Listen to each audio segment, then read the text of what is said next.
Ay, hindi ko kasi ano no, si Michael, si Rodriguez, yung taga-purot ko. Sobrang excited nga ng mga tayo.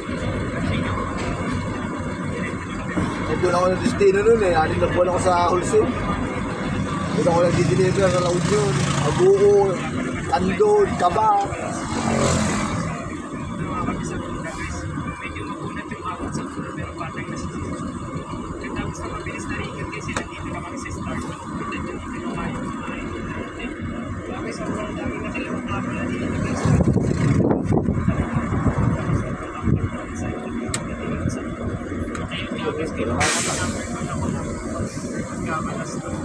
So, kaya lang dapat ako mag-entry kaso sa chat habang kumain lang ako sa ito ang lagi talaga ako balik sa alsa.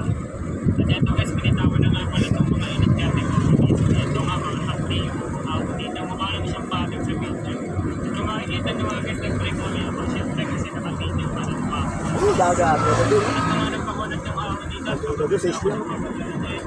Lingit. Pero dahil nakakita siyempre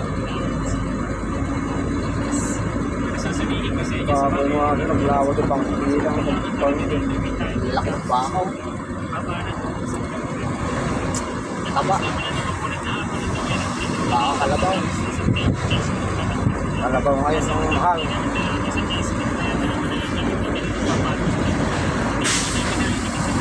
Yung sa amin sa Mindanao, karne doon kalabaw. Kamura lang naman. 100 lang 1 kilo. Yung pinakakarami nila doon kalabaw. Hindi yata nag-ulam ng karne ng baboy doon. May baboy sila pero native. Kulay tin. Nililitsyon lang naman nila.